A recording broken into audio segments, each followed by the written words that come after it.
Assalamualaikum. Pak, yang baik. Oh, iya, Pak.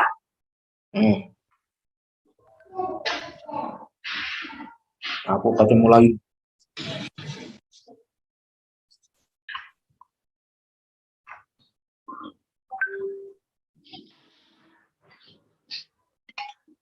Masuk Matias.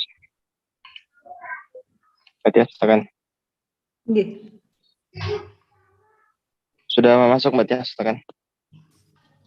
Opening, silakan. Assalamualaikum warahmatullahi wabarakatuh. Selamat sore, salam sehat, dan salam bahagia selalu. Teman-teman, berjumpa kembali kita di Desa Institut dalam program Sambel Desa. Dan sore hari ini kita akan nyambel bareng, belajar bareng tentang bagaimana sih menyusun rencana kerja dari Badan Permusyawaratan Desa. Jadi nanti akan dipaparkan secara rinci oleh beliau pemantik yang setiap hari Senin mengisi Sambel Desa. Beliau adalah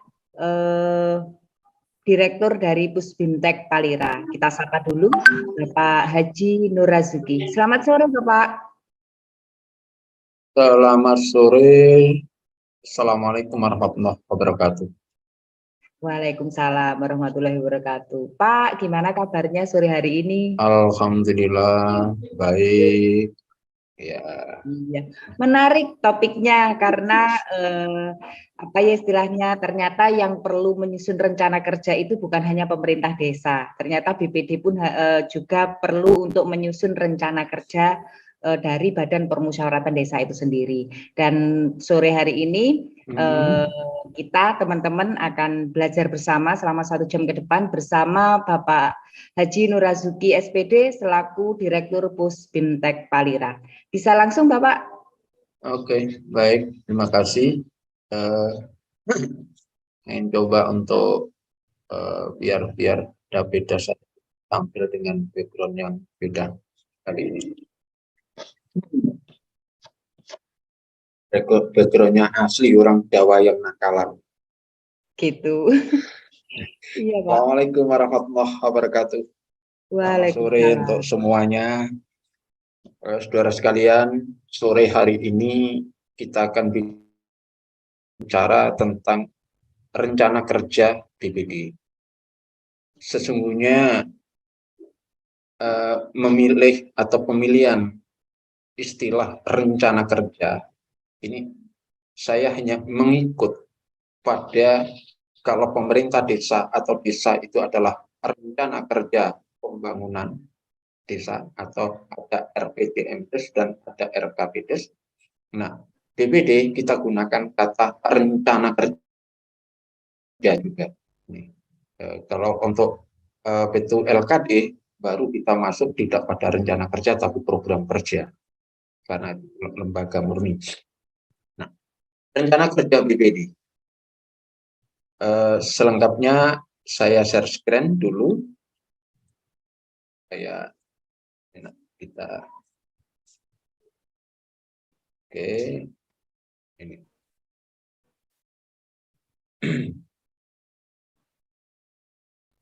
menyusun rencana kerja Badan Permusyawaratan Desa. Tidak bosan-bosan saya ingatkan sebelum kita menyimak lebih jauh atau membahas lebih jauh, pesan saya rajin-rajinlah untuk mengunjungi websitenya Pusbintek Palira, kemudian juga grup Facebooknya di Gerakan Desa Merdeka, bisa juga Twitternya, channel YouTube-nya maupun di Instagram. Demikian juga barangkali teman-teman yang hadir ingin kerjasama untuk penyelenggaraan bintek di wilayahnya masing-masing. Pusbintek Palira siap kerjasama dan di 27 provinsi kita sudah punya perwakilan sebagai manajer wilayah maupun daerah. Nih. Saudara sekalian, membicarakan rencana kerja BPD, jika kita menelusuri dasar hukum yang secara eksplisit tidak pernah menemukan. Tetapi secara implisit kita akan menemukan. Yang kedua, dengan dasar logika normatif. Kalau ada sebuah institusi diminta untuk membuat laporan, pasti ini ada apa? Ada programnya dulu. Ada perencanaan. Tidak mungkin kalau diperintahkan membuat laporan. Nah, BPD kan ada laporan kinerja BPD dan laporan evaluasi kinerja kepala desa dalam satu eksemplar, dalam satu buku itu, dalam satu bundle. Sama seperti LPPDes dan LPRP APBDes juga satu bundle. Nah, jadi tidak mungkin kalau desa ada RPDMdes, RKPDes. Kemudian kalau BPD, kalau di RPJMdes maupun di RKPDes secara itu tersendiri juga tidak ketemu. Tidak ketemu. Itu semuanya tidak ketemu karena apa? Desa. Perangkat desa juga tidak ketemu apa programnya di situ, apakah tertuang di dalam RKPDes, juga tidak ketemu. Begitu juga tentang program kerja LKD, baik Karang Taruna dan sebagainya juga tidak ketemu. Tetapi ada laporan. Perangkat desa harus ada laporan kepada kepala desa itu setiap bulan kerjanya. Nanti akan ada perencanaan. Itu logika normatifnya. Jadi saya lebih banyak mengedepan pada logika normatif, di samping itu dengan dasar bahwa itu di dalam laporan baik LK BPD maupun LEK kepala desa yang dibuat oleh BPD, poin-poinnya ini, berarti programnya ini. Disitulah. Dari sini kemudian saya mencoba untuk mendeskripsikan, maka di dalam pembakasan ini kita akan membaginya menjadi 10 poin, mulai dari dasar hukum sampai dengan fasilitasi penunjang. Kita akan bicarakan satu persatu, karena waktunya singkat, maka saya akan sampaikan secara simpel saja. Dasar hukum yang kita pakai adalah utamanya ada di Permendagri 11 atau 110. Nah, di samping itu, dasar hukum yang di tingkat desa, kalau ini tidak usah saya sebutkan, saya kira paham saudara-saudara sekalian, ya perda, pergub masing-masing, dan perdes di desa masing-masing. Untuk perdesnya ini, samping kewenangan penataan desa, maka ini harus jadi juga poin sinkronisasinya. RPJMdes, RKPDes, kemudian baru tata tertib BPD. 3 inilah yang di desa itu yang fokus dijadikan sarana untuk mensinkronkan. Sebab apa? Bisa menjadi BPD itu terisi baru, RPJMdes sudah ada.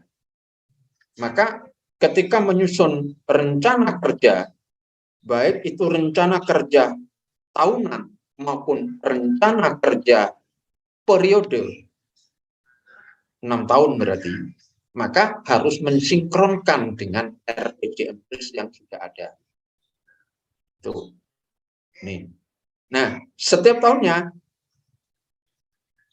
ini nanti program rencana kerja BPD itu ini akan terakomodir bersama dengan program kerja LKD lainnya, dan juga rencana-rencana kerja yang diusulkan oleh pemerintah desa ini bergabung seluruhnya itu menjadi bahan baku daripada RKPDes.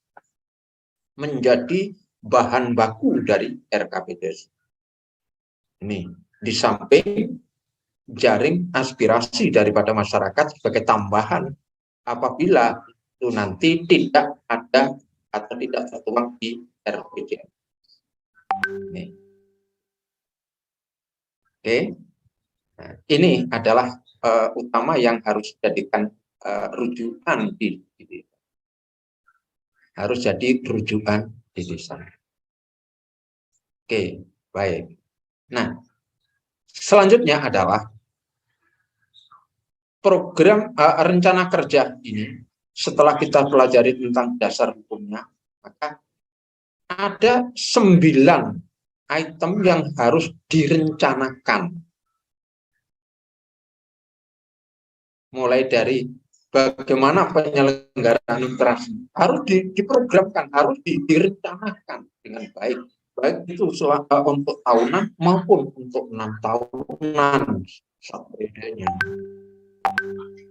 Kalau Kemendikbudnya adalah itu RK BPD itu periodik dan RK BPD itu tahunan atau RK BPD TA. Satu adalah PE atau PR atau periodik, atau bisa dengan istilah misalnya rencana kerja periode BPD, rencana kerja tahunan BPD.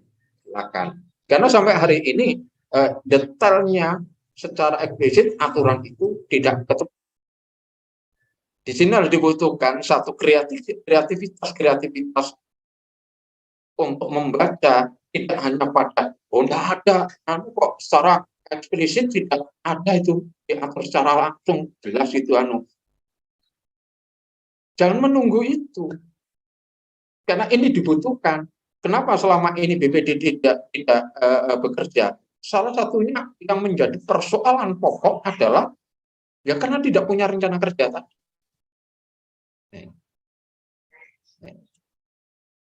Yang harus direncanakan di bidang penyelenggaraan administrasi, mulai dari korespondensi, surat menyuratnya, baik surat masuk, surat keluar, lalu arsipannya, pengarsipan, lalu kemudian registrasi, kegiatan-kegiatan mengisi buku register BPD. Kalau di Permendagri nomor 110 itu kan ada 15 macam itu buku-buku itu diisi. Lalu melakukan kegiatan kearsipan terhadap buku-buku register itu. Jadi tidak hanya cukup diisi ini, tapi bagaimana diarsipkan. Regulasi, menjalankan kegiatan yang itu inventaris terhadap dokumen-dokumen regulasi yang terkait dengan desa. Artinya apa ini? Ya selalu belajar tentang regulasi-regulasi tentang desa ini, kemudian menjalankan kegiatan kearsipannya. Jadi BPD itu punya juga arsip, oh ini tidak hanya Undang-Undang Nomor 6, tidak hanya Permendagri Nomor 110, tapi seluruh regulasi yang terkait dengan desa, mulai dari regulasi tingkat pusat, daerah, ini sebaiknya BPD juga punya.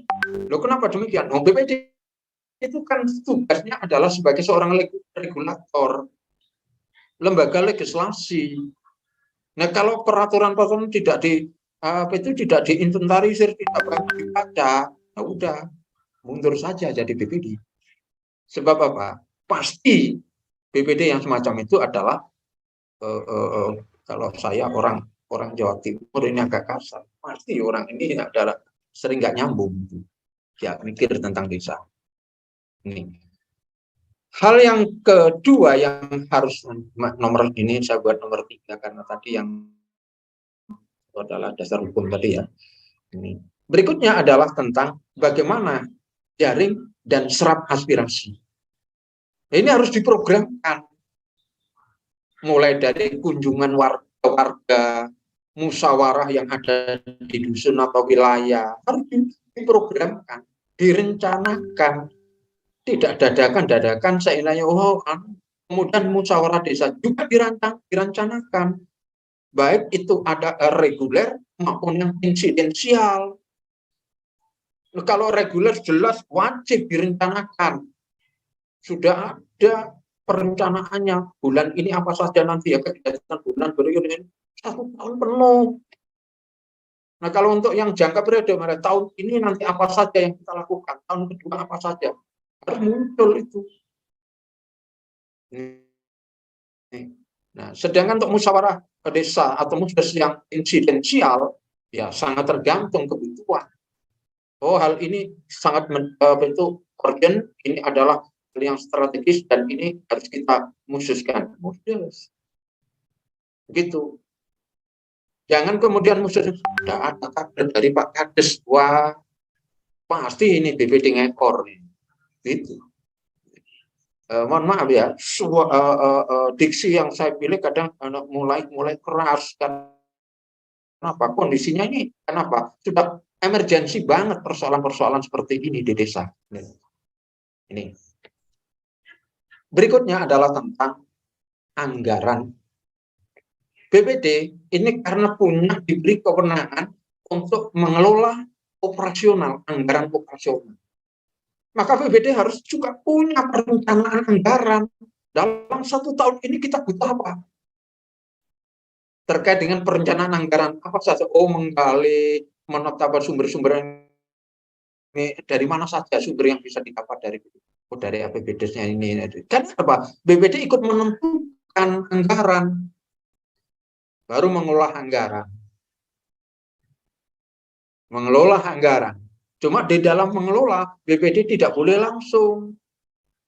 Dikelola oleh siapa? Staf BPD.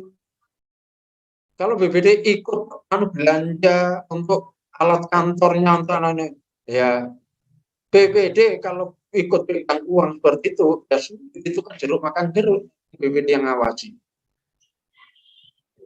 Tapi cara mengelola BPD itu tidak langsung, secara person itu tidak langsung. Dikelola oleh staf. Nah, jika saat ini masih ada BPD itu yang nggak punya staf BPD, ada 2 kemungkinan yang muncul dapat kita prediksi atau kita katakan. 1, keuangan BPD jelas ini dikelola sendiri. Yang kedua, administrasi di BPD jelas tidak terurus. Ini jelas tidak terurus. Itu biasanya akan muncul apa? Ganti BPD nanti ya juga 0, tidak ada yang ditinggalkan sama sekali. Sehingga kantor BPD, sekretaris BPD itu tidak ada 1 lembar pun kertas. Tapi kalau ada staf, maka di situ ada arsip dan sebagainya. Apalagi BPD-nya tidak punya kantor, tidak punya, ya itu kan menjadi BPD jalan liar kan? Karena alamat sekretariat itu wajib. Kalau hanya sekedar alamatnya di kantor desa di depannya ada neon box BPD, pemerintah desa, LPM, tapi tidak ada ruangannya, itu kan pembohong. Banyak loh soalnya sekarang ini kantor-kantor desa itu membohongi publik. Ada sampai ditulis banyak itu ada itu PKK, ada Linmas, ada Karang Taruna, di neon box itu buah dari atas sampai bawah gitu. Loh, ternyata di dalam itu tidak ada ruang-ruang itu sebagaimana dimaksud ini. Termasuk BPD, ya kan? Nah, ini yang harus dimotivasi lah teman-teman, terutama ini zona yang hadir banyak adalah teman-teman pendamping. Logika kita situ loh, nggak bisa nyambung ketika ada, loh ini ada bunyinya di sini, bahwa di sini itu berarti ada kantor ini, sekretaris ini, tapi kok nggak ada ruangannya? Ada ruangan bersama atau nggak ada lemari, ada raknya yang jelas kok. Ini. Apalagi masih banyak desa-desa itu yang tidak punya kantor desa. Ya jelas itu, pasti desa ini itu carut marut itu pasti. Kan rumah publiknya tidak ada, pelayan publik nggak ketemu. Oke. Jadi ini tidak harus saya uraikan satu persatu ini, Kenapa? Kita perlu nanti diskusinya. Jadi saya kira ini sudah bisa dibaca apa saja toh ya, mengkoordinasikan dokumen masyarakat yang dan seterusnya ini ya. Intinya adalah anggaran itu ada kaitannya dengan perencanaan, bagaimana pengelolaannya, lalu pelaporannya. Nah, sehingga pada saat pelaporan anggaran itu adalah staf. BPD posisinya tetap pada pengawas dan evaluasi. Kalau BPD juga melaporkan keuangan, siapa yang akan mengevaluasi?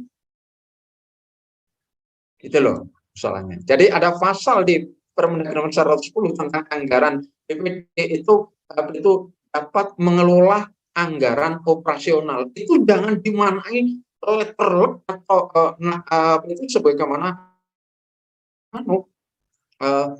kalimat itu. Ternyata ada kalimat lain bahwasanya bahwa BPD itu ada staf BPD. Maka gabungkan, integrasikan duanya. Gabungkan, maka akan ketemu, oh iya. Berarti mengelola administrasi, mengelola anggaran itu oleh staf BPD, begitu loh. Oke, baik, saya lanjut. Program atau rencana kerja berikutnya, poin berikutnya adalah tentang rencana kerja pengawasan. Pengawasan terhadap perencanaan, pengawasan terhadap pelaksanaan, lalu pengawasan terhadap kebijakan Pemdes di luar perencanaan, dan pengawasan terhadap dampak kebijakan Pemdes. Dampaknya harus juga diawasi, karena itu nanti menjadi bahan evaluasi. Terhadap perencanaan, saya kira ini cukup dipahami oleh teman-teman ketika menyusun sebuah di Musrenbangdes itu yang menyelenggarakan Kades, maka BPD hadir di situ adalah sebagai peninjau, tidak ikut ngomong, tidak mencoba mengawasi, fungsi pengawasannya. Tapi ketika hasil rancangan draftnya itu disampaikan kepada BPD, dibahas, BPD adalah membahasnya. Setelah mengawasi, kemudian disetorkan pada BPD, dibahas, disepakati, atau ada yang direvisi, itu adalah kewenangan BPD. Dan pemerintah desa, kepala desa tidak punya kewenangan untuk menolak. Kalau BPD-nya ini jangan. Toh nanti masih ada revisi berikutnya, yaitu ketika ini dikonsultasikan kepada bupati melalui camat, atau yang sekarang langsung dilakukan oleh camat. Itu. Kemudian terhadap pelaksanaannya, BPD mengawasi itu. Kalau BPD ini mengawasi, maka seluruh dokumen perencanaan itu BPD harus tahu, pegang. Karena apa? Itu sebagai pedoman dalam pengawasan. Dari DLPA, RAP, SPP, SPDP, dan itu bagaimana kwitansi dan sebagainya. BPD harus pegang itu, harus tahu. Sehingga nanti itu benar enggak, relevan enggak, cocok enggak, ada penyemangat. Itu sebagai kunci atas pengawasan. Nah, kalau sampai hari ini misalnya ada yang berpendapat akan ngotot bahwa ini dokumen ini rahasia, BPD tidak boleh tahu. Itu ngomong apa orang ini? Pasti orang ini ngomongnya itu enggak beres terhadap anggaran desa. Siapapun, kalau BPD tidak diberi dokumen pelaksanaan anggaran total, maka pasti orang yang menyampaikan statement itu adalah tidak beres dengan desa. Itu siapapun. Ini. Itu. Karena itu nanti ada kaitan dengan evaluasi. Gitu loh. Bagaimana kita bisa memadukan antara pengawasan dan evaluasi? Tapi kalau dokumennya tidak kita pegang, tidak mungkin. Saudara sekalian, misalnya kalau anak-anak sekolah, ketika bagi yang guru misalnya, ketika ngoreksi ada lembar jawaban ini A atau B, itu salah atau benar, belum kita nggak kasih kundi, ya bisa nggak ngoreksi kalau kita nggak bawa kundinya? Gitu. Jadi jangan beralibi. Mulai hari ini saya sampaikan bahwa dokumen-dokumen pelaksanaan kegiatan anggaran itu tidak ada yang rahasia, apalagi terhadap BPD. BPD bahkan apa? Wajib pegang. Sebagai apa? Sebagai pedoman pengawasan dan evaluasi nanti setelah itu dilaporkan pelaksanaan anggarannya. Setelah dipertanggungjawabkan oleh kepala desa, kalau pelaporan oleh PKA itu. Pengawasan terhadap kebijakan Pemdes, selain daripada ini pelaksanaan kegiatan yang sudah terencana di RKPDes, RPDMdes, RKPDes itu, setiap tahun pasti muncul ada kebijakan yang dilakukan oleh pemerintah desa atas petunjuk dari atasan, atas karena kondisi dan sebagainya, banyak hal karena darurat dan lain-lain. Ini harus juga diawasi. Harus diawasi.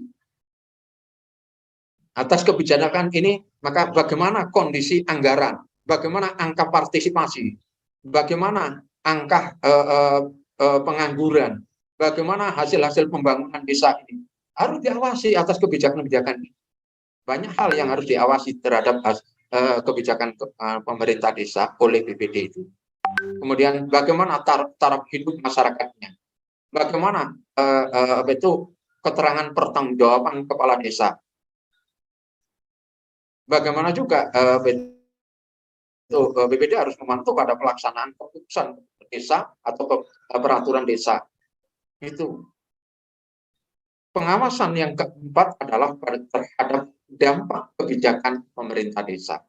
Baik itu yang kebijakan yang sebagaimana tertuang di dalam RPJMdes maupun RKPDes, maupun kebijakan yang atas itu pendelegasian atau pelimpahan kewenangan oleh supradesa. Ini. Sehingga BPD harus memantau pertumbuhan ekonominya bagaimana. Dari kebijakan-kebijakan program-program ini ternyata bagaimana masyarakat pertumbuhan ekonomi di desa itu. Bagaimana tenaga kerjaan di desa. Banyak nganggur enggak ini. Kondisi sosial budaya bagaimana desa sekarang. Lalu aspek juridis, politis, maupun psikologis dari peraturan desa yang dibuat bagaimana. Rinci. Ini adalah bahan-bahan untuk membuat program rencana kerja BPD. Kalau bisa meramu materi ini, maka selesai. Anda bisa membuat rencana kerja BPD. Ini. Hal berikutnya adalah tentang program legislasinya. Pembuatan peraturan desa. Kemudian pengambilan keputusan oleh BPD. Kemudian pengelolaan sumber daya anggota BPD-nya, lalu program legislasi desa. Ini. Bagaimana BPD bisa merumuskan, menyepakati rancangan peraturan desa, merumuskan ini. BPD, loh kenapa BPD harus pembuatan peraturan untuk BPD? Justru BPD itu punya peranan dan punya tanggung jawab yang lebih besar daripada kepala desa dalam hal membuat atau menyusun regulasi di desa, perdes yang saya maksud. Tuh. Pengambilan keputusan oleh BPD. Bagaimana BPD arah mengambil keputusan? Mulai dari mengidentifikasi, dari kemudian menampung, menyalurkan aspirasi dari masyarakat. Sudah aspiratif kan?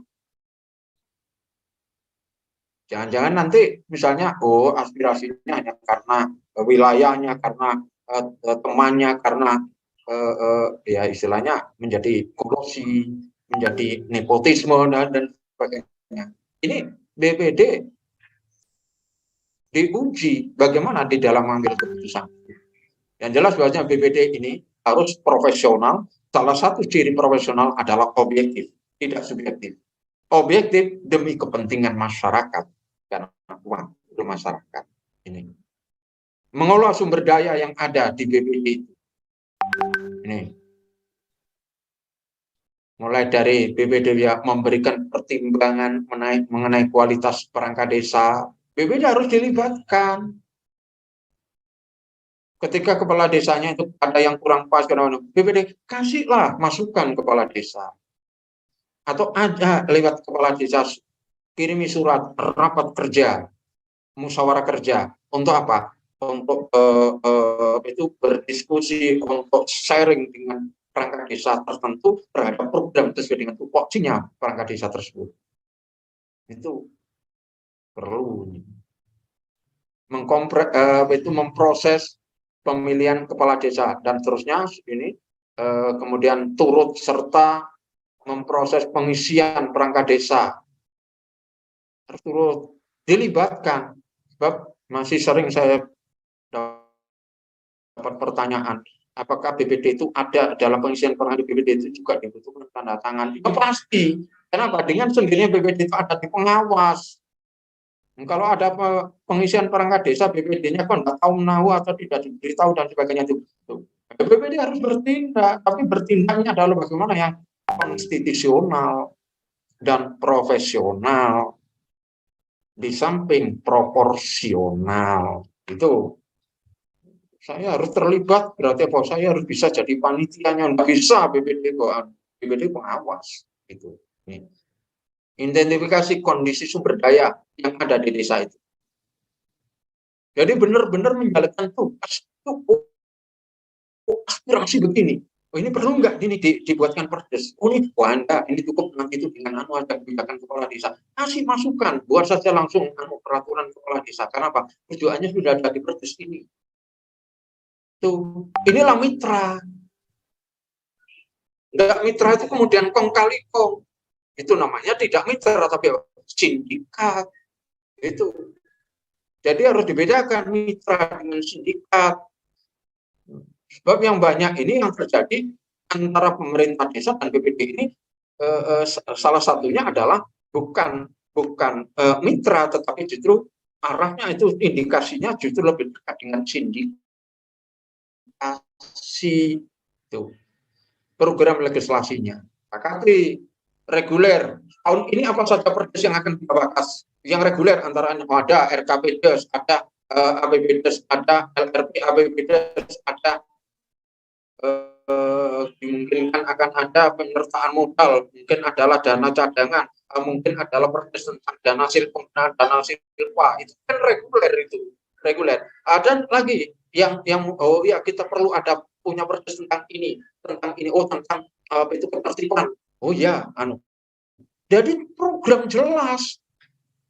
BPD kok membuat peraturan konsep nggak ngerti itu, ayo ya subhanallah. Itulah ya. Baik, sosialisasi regulasi. Pada intinya sosialisasi regulasi ini tidak hanya persoalan perdes.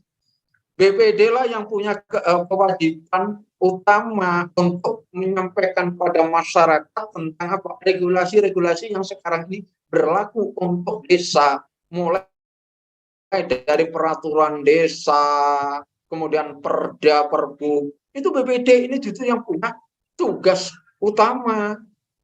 Pemerintah desa sebenarnya Pak, ini mensupport, memfasilitasi, karena semua kegiatan BPD ini harus difasilitasi oleh pemerintah desa. Lewat mana? Di anggaran di APBdes itu. Sosialisasi terhadap peraturan di tingkat pusat. Pernahkah BPD menyampaikan, oh ini ada peraturan menteri dalam negeri ini, ada peraturan menteri keuangan ini. Nggak pernah kan, malah ditanya, Pak itu kok BLT-nya itu kok saya BPD apakah berhak tahu bapaknya? Nah, ini kan konyol banget gitu loh. Baru saja tadi soalnya ada konsultasi lama tadi pagi tentang seorang anggota BPP di sebuah daerah. Saya tidak menyebut itu. Karena ya saya briefing hampir 1 jam itu. Oh iya Pak, oh iya Pak, oh iya Pak. Itu. Karena Pak, salah satu yang saya tanyakan adalah apakah hari ini APBD sudah disepakati? Belum Pak. Ini padahal sudah pertengahan Januari APBD kok belum 2023. Nah dia tidak ngerti. Selanjutnya adalah tentang peningkatan kapasitas BPD. harus punya rencana kerja setiap tahunnya dalam atau 1 tahun. Ini loh, bimbingan teknik. BPD harus punya ini. Dan sejak awal sudah dirancang, bukan kok nunggu sampai perubahan. Kelihatan betul kalau gradual berpikir tentang desa. Perencanaan harus jelas. Oke, mengadakan atau mengikuti. Itu ditiru, bisa mengadakan, bisa mengikuti. Forum diskusi buat di desa itu untuk meningkatkan kapasitas anggotanya, untuk dengan masyarakat, dengan pengurus di RT atau di wilayah pemilihannya. Kalau DPR di dapilnya, kalau BPD kan di di wakilnya, wilayah pemilihannya atau wilayah keterwakilannya. Itu mengadakan forum diskusi, mengikuti forum. Intinya 2 itu, mengadakan atau mengikuti. Keduanya harus diprogramkan. Baik itu berupa bimbingan, studi tiru, maupun forum. Berikutnya adalah kerja penunjang. Kerja penunjang ini ada kaitannya dengan apa? Menindaklanjuti informasi atau laporan masyarakat. Masyarakat kadang juga memberikan informasi yang menindaklanjuti. Nah, ini harus sudah diprediksikan. Kemudian menindaklanjuti hasil musyawarah dengan kelembagaan. Ini bisa diprogramkan menindaklanjuti hasil musyawarah. Rapat kerja, musyawarah kerja nanti di bulan ini dengan aksi ini, dengan Karang Taruna, dengan PKK. BPD harus juga ada musyawarah kerja untuk bahasanya mengklarifikasi kegiatan-kegiatan mereka, menindaklanjuti hasil musyawarah atau rapat-rapat di kecamatan. Ini karena itu nanti harus dilaporkan. Kemudian pengayoman, yaitu menjaga kelestarian nilai-nilai budaya, kemudian membantu kepala desa untuk mendamaikan perselisihan masyarakat. Jadi BPD harus punya juga program seperti ini sehingga ketika ada persoalan masyarakat, jangan dibiarkan sendirian kepala desa, bantu untuk menyelesaikan itu. Nah, mitra itu seperti itu. Oke. Yang terakhir adalah fasilitas penunjang. Bagaimana kantornya? Bagaimana sarana-sarana di kantornya? Anggaran operasional bagaimana? Insentifnya bagaimana? Ini harus diprogramkan juga, harus direncanakan dengan baik. Kantor ini perlu renovasi, ini perlu penambahan sarana, perlu ini dan sebagainya. Bagaimana anggaran kita rencanakan operasional BPD tahun ini sekian itu. Sebelum RKPDes dibuat, maka BPD sudah punya ini rencana-rencana ini harus sudah dibuat. Sehingga nanti tinggal menambahkan dengan memperhatikan kecukupan anggaran atau kemampuan anggaran. Gitu. Nih. Oke. Kemudian kalau memang insentifnya kurang bagus, kurang enggak masalah, ajukan untuk normalisasi terhadap insentif BPD.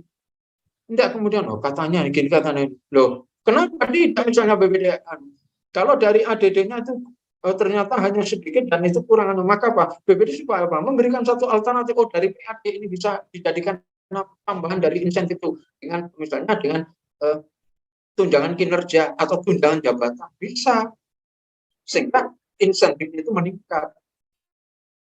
Seiring dengan meningkatnya yang diberikan kepada BPD finansialnya, maka BPD semakin tinggi rasa tanggung jawabnya. Nah, kalau BPD dibiarkan dengan dia kasih penghargaan nominal yang sangat rendah, ya jangan salahkan kalau kemudian itu praktis antara hidup dan mati.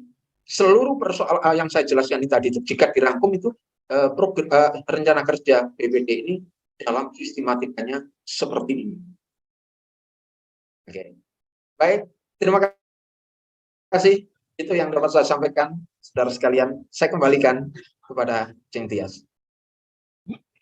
Iya, terima kasih Pak Haji, luar biasa. Jadi ternyata memang BPD harus punya rencana kerja. Jadi ketika tahun anggaran berjalan itu istilahnya RKTL, rencana kerja tindak lanjut, ingin apa, BPD mau apa, pengawasannya bagaimana, kemudian evaluasinya juga bagaimana, ternyata semua harus tertuang dalam rencana kerja. Baik, kita akan membuka forum diskusi, jadi nanti teman-teman bisa share and care keterkaitan sudahkah desa dampingan dari teman-teman sudah BPD-nya sudah menyusun rencana kerja.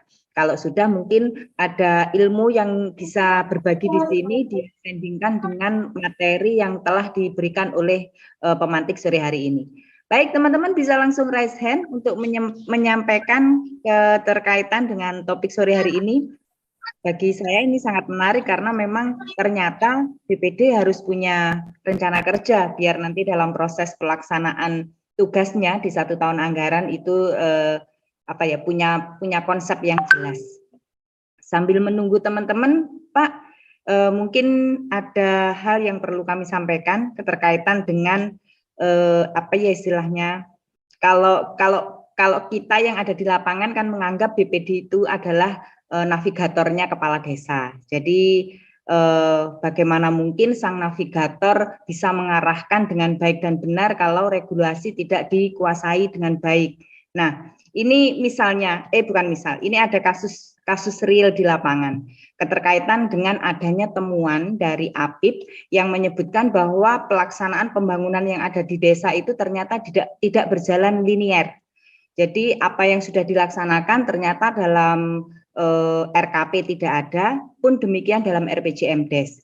Artinya dalam APBDes ada tapi tidak linier di RKP dan RPJMDes. Kalau berbicara dengan adanya temuan seperti ini Bapak, perannya BPD bagaimana? Karena yang kita tahu BPD juga mengawal keterkaitan dengan itu.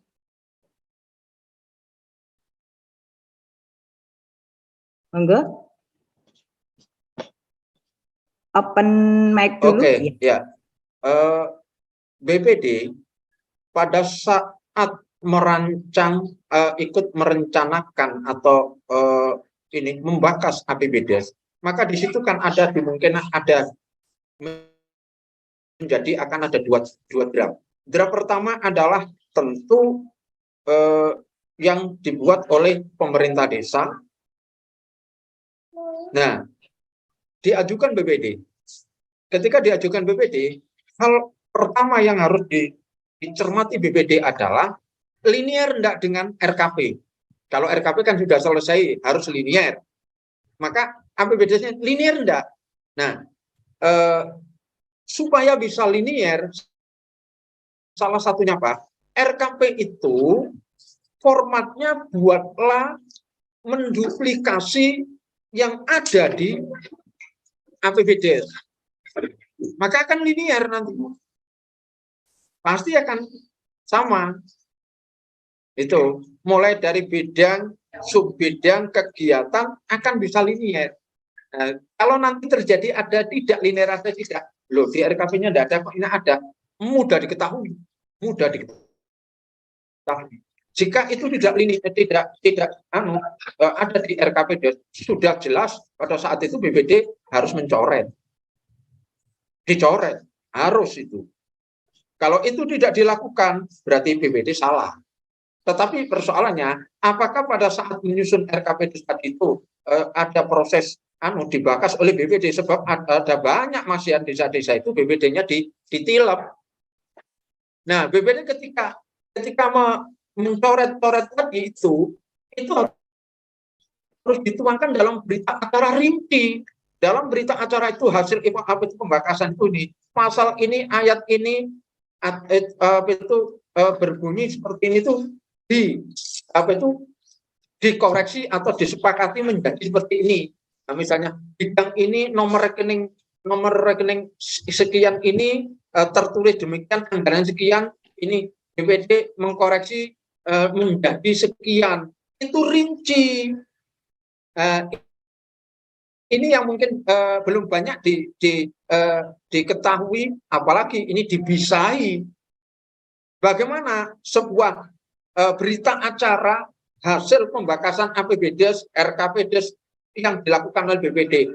Berita acara itu tebal, apabila banyak yang dikoreksi itu tebal banget.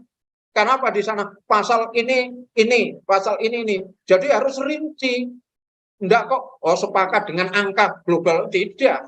Kalau itu dikoreksi ini enggak cukup dengan apa coret ganti, tapi harus dideskripsikan di dalam pasal-pasal itu hasil pembahasan. Dengan begitu nanti BPD akan tahu ini loh hasil dari hasil koreksi BPD, maka desa akan segera dalam waktu 3 hari harus menyesuaikan dengan hasil koreksi BPD, hasil pembakasan, diajukan camat.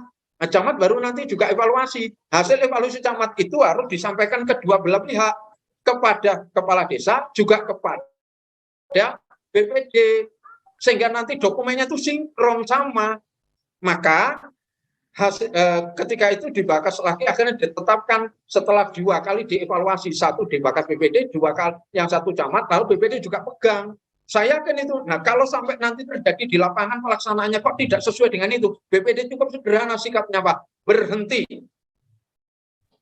Tetap ngotot, mau berhenti atau masuk bui. Itu aja. Harus berani sikap seperti itu. Salah satu dari lebih dari 1 teman-teman dari Pusbintek Palira, kebetulan dia seorang ketua BPD, ketika konsultasi masalah ini, ya saran saya itu hentikan. Ketika nanti ditolak, maka Pak, Anda mau berhenti program ini atau pelaksanaan waktu itu membangun jembatan, Anda berhenti atau masuk bui, pilih. Akhirnya Pak, kepala desanya nyembah-nyembah pada ketua BPD. Kenapa? Ya itu tadi Mbak Tia, tidak ada di RKPDes, tidak tiba-tiba muncul, bahkan tidak ada di APBDes. Katanya Pak, alasannya ini adalah visi dan misi pendukung saya, jembatan saya. Loh, kalau itu kan sudah selesai pada saat RPJMDes, visi misi itu. Begitu, Mbak Tia. Lanjut yuk. Oke, di sini sudah ada yang open kamera, mungkin bisa kita kasih ruang untuk Pak Didik, bisa langsung masuk Pak Didik.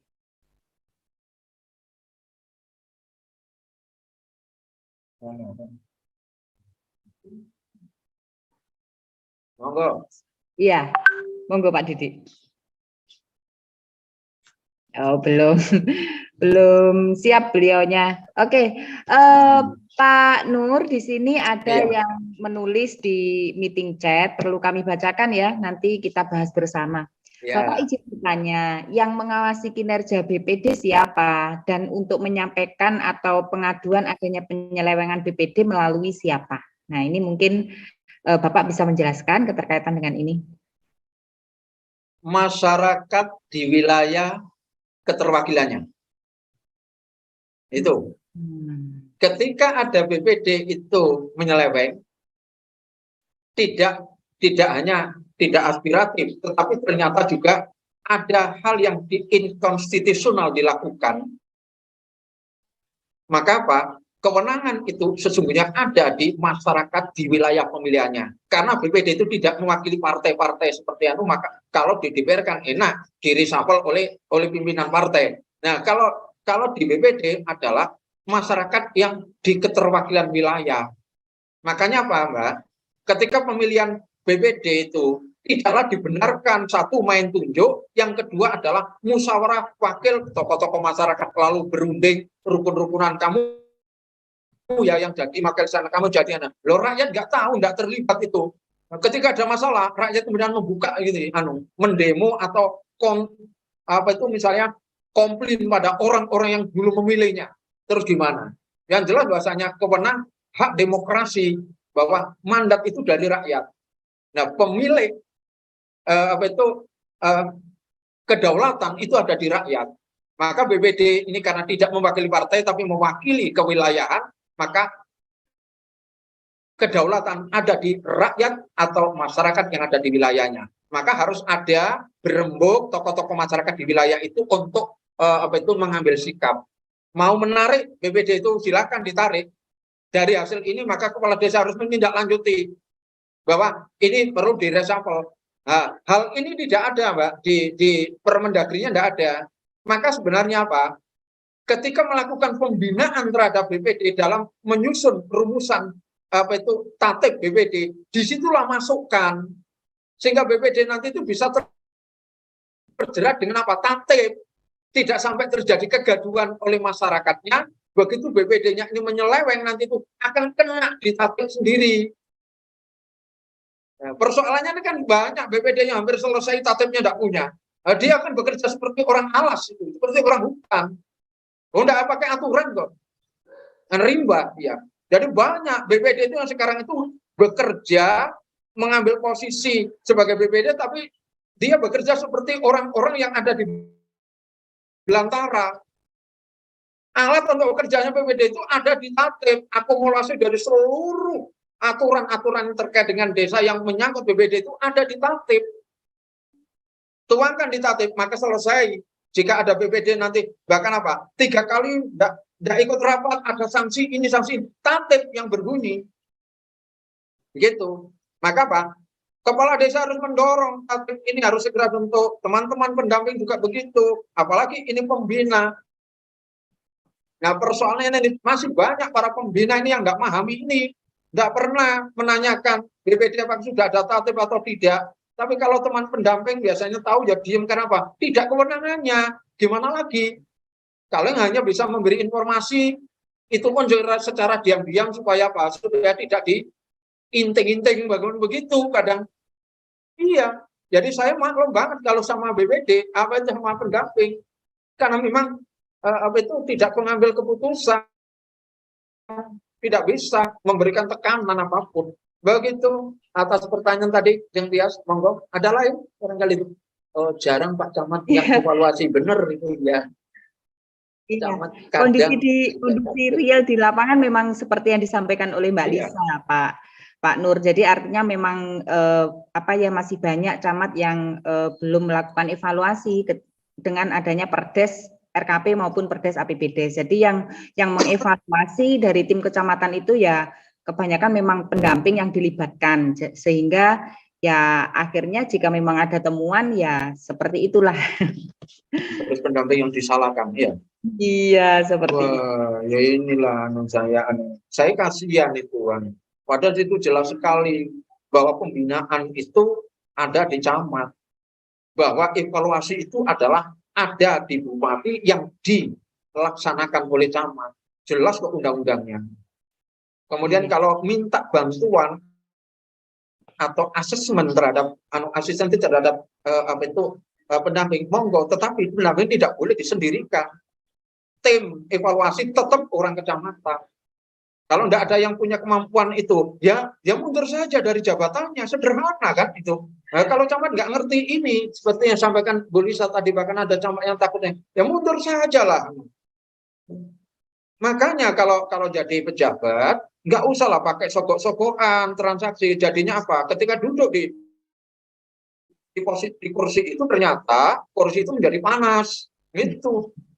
Ironisnya seperti itu, Bapak. Jadi memang ketika ada sesuatu yang terjadi di salah satu desa misalnya, padahal dalam proses baik perencanaan RKP maupun APBDes kan evaluasinya adalah tim kecamatan. Tapi ketika ada temuan, pasti yang disalahkan siapa pendampingnya. Ya itulah kita. Kasihan ini. Oke. Menarik sekali teman-teman, mungkin ada yang ingin menyampaikan keterkaitan dengan topik sore hari ini. Jadi memang sangat menarik sekali topik sore hari ini. Baik Bapak, ada hal lagi yang perlu kami sampaikan keterkaitan dengan pengawasan, monitoring, evaluasi, dan jaring aspirasi yang dilaksanakan oleh BPD.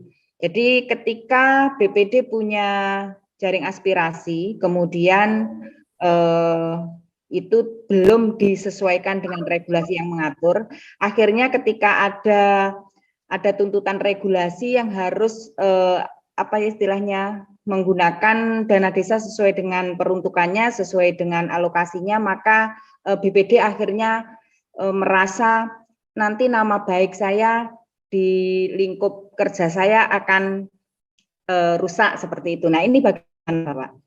Itu BPD jaring aspirasi yang menggunakan dana desa begitu ya? Iya. Ya, jaring aspirasi untuk proses Permendes, ada PMK, ada Permendes. Ya. Ya, terhadap hal semacam itu kewajibannya.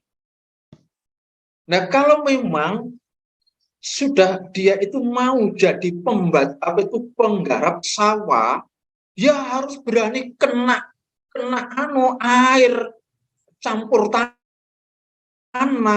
Yang bosone Jawa ini ku ya, wani garap sawah kok ora kendang kena linet ya.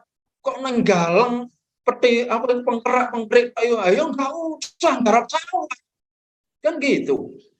Sudah jelas kalau BPD itu adalah sebagai wakil mereka, BPD tumpuan harapannya, curhatnya, bahkan kadang tumpuan penggerutuan, bahkan hujatan itu biasa.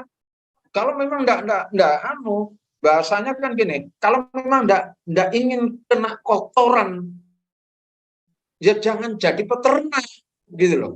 Kalau enggak ingin kena air, ya jangan terjun ke sawah. Semua peran sosial atau fungsi-fungsi sosial dimanapun di masyarakat itu pasti ada konsekuensi logisnya. Konsekuensi logis itu ada positif dan negatif. Ono enake, ono gak enake itu masti. Lah kapan jaluk enake tok mau double oli, lah wong kok mau jabul uli, ayo nggak usah jadi servis gitu Mbak Tia. Jadi sangat saya sayangkan kalau ada BPD itu nggak mau kena jeleknya.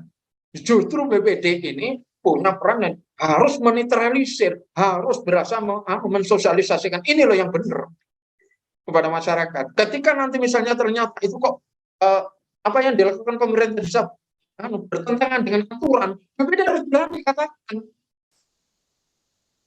Anda tidak sesuai dengan aturan, tolong diluruskan. Sebab apa? Rakyat sudah saya kasih tahu bahasanya inilah aturannya. Nah, kalau kades sebenarnya berarti itu salah. Harus berani begitu. Sebab apa? Jangan lupa gini lah ya, mengingatkan hal atau kesalahan itu, jangan kita maknai itu sebagai menjatuhkan kita.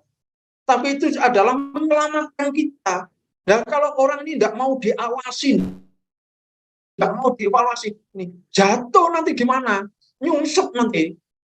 Makanya apa saya tekankan, siapapun tadi itu, siapapun kalau BPD itu tidak dikasih dokumen untuk pedoman pengawasan, pengevaluasi, pasti desa itu carut marut tinggal beres itu apa? Karena apa? Sesungguhnya gini loh, yang biasa atau yang lain. Seandainya kalau BPD ini itu berjalan fungsinya secara maksimal, desa itu sebenarnya kalau ada masalah apa saja itu nggak akan sampai, jangankan ke api, camat saja lo nggak tahu kok. Karena apa? Selesai dengan BPD. Oh ini kok nggak bener Pak ini, Bapak ingatkan perangkat desa sampean ini kok ini, nah ini kemarin ini di rapnya kok begini ya, itu kok begitu kalau Pak maka apa? Tidak akan pernah ada temuan. Kenapa? Setiap ada persoalan penyimpangan itu sudah selesai diselesaikan secara musyawarah dengan BPD. Ketika di situ ternyata kok harus mengembalikan, oh ini PKA-nya nih, uangnya ini mestinya hanya dibedakan sekian, harganya sekian nih. Berarti apa? 5 juta di Anda ini, gimana ini? Oh iya ya, mengaku kembalikan 2 hari, 3 hari. Kalau enggak nanti itu, maka akan saya jadikan catatan untuk saya proses, saya ajukan ini. Maka PKA akan apa? Mengembalikan. Dan itu nanti kalau pas rapat seperti itu diketahui atau didengar juga oleh masyarakat, maka nanti itu besok akan muncul opini di kampung, di warung-warung. Jongor itu kapok itu 5 juta mau dintet itu itu saja sudah hukuman masyarakat luar biasa. Nah, BPD inilah yang harus, bukan BPD sebagai auditor, bukan BPD pengawasan, BPD evaluasi. Mengevaluasi itu sebenarnya mengevaluasi dengan auditor itu tidak jauh beda prakteknya, tapi tujuannya yang beda. Gitu loh. Kalau auditor itu dalam rangka pemeriksaan, jika ada persoalan pelanggaran, maka rekomendasinya adalah APH. Kalau BPD ini evaluasi itu jika ada pelanggaran maka apa? Dimusyawarahkan, udahlah baiknya di mana ada dikembalikan, selesai. Seandainya kalau BPD itu bisa fungsi seperti itu, kemudian dikasih ruang seperti itu, maka apa? Tidak akan ada itu api turun ke desa. Camat saja mungkin sudah cukup. Oh ya, monitor saja, cukup dengan monitoring, tidak harus sampai dengan investigasi. Gitu. Oke, monggo Pak Dias.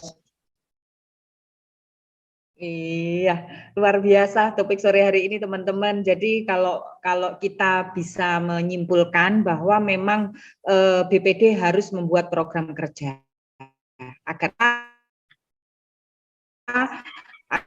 agar tugas pokok dan fungsinya selama satu terarah dan artinya ada tujuannya. Jadi tidak berjalan tanpa tujuan. Baik, tak terasa juga Pak Nur sore hari ini sudah di penghujung acara. Sebelum ditutup untuk closing statement-nya. Baik, terima kasih. Saudara sekalian, terutama pada saudara yang menjadi anggota BPD, jika Anda ingin sukses menjalankan amanah dari masyarakat yang memilih Anda sebagai BPD, maka bekerjalah secara profesional. Bekerja secara profesional dalam rangka menjalankan amanah adalah mulai dari sebuah perencanaan, pelaksanaan, dan laporan. Jika itu tidak Anda lakukan, maka mundur saja dari BPD. Terima kasih. Luar biasa apa yang disampaikan. Ya, jadi intinya untuk bisa memahami dan melaksanakan tugas seperti yang disampaikan oleh pemantik sore hari ini, maka BPD harus punya bekal. Upgrade diri, kemudian menguasai regulasi yang berjalan secara dinamis, jangan pernah bosan untuk mengikuti pembelajaran secara seperti sore hari ini. Nanti bisa ikut pembelajarannya di Pusbimtek Palira. Jadi teman-teman bisa mengikuti giat pembelajaran yang kasih banyak Pak Nur. Topik sore hari ini sangat bermanfaat. Bisa juga yang biasa ini kalau teman-teman kalau ingin ini kebetulan masih berjalan adalah angkatan ke-11 masih belum masuk ke materi inti. Jadi kalau memang masih ingin ada yang menyusul untuk ikut Bintek nih, ya seperti Mbak Lisa ini adalah angkatan lama ini, hampir 2 tahun bersama Palira ini. Pak Mahmud juga ini ada Ibu dari Teluk Pondama juga ada. Oke, monggo. Teman bisa bergabung di Pusbimtek Palira, siapapun, baik dari tenaga pendamping, dari pemerintah desa, dari BPD, ada materi-materi yang bisa menjadi bekal untuk melaksanakan tugas sesuai dengan tupoksi masing-masing. Terima kasih banyak Pak Haji, kita berjumpa kembali minggu depan, ilmunya sangat bermanfaat dan menambah referensi ilmu di sore hari ini. Baik teman-teman, tak terasa kita sudah berada di penghujung acara dan selalu saya berpesan bahwa siapapun kita, dari manapun kita punya peran. Dan dalam berperan, jangan baperan. Sampai jumpa di episode Sambal Desa selanjutnya mulai hari Senin sampai hari Jumat jam 4 sampai jam 5 sore waktu Indonesia Barat. Salam sehat dan salam bahagia untuk keluarga tercinta. Wassalamualaikum warahmatullahi wabarakatuh. Waalaikumsalam.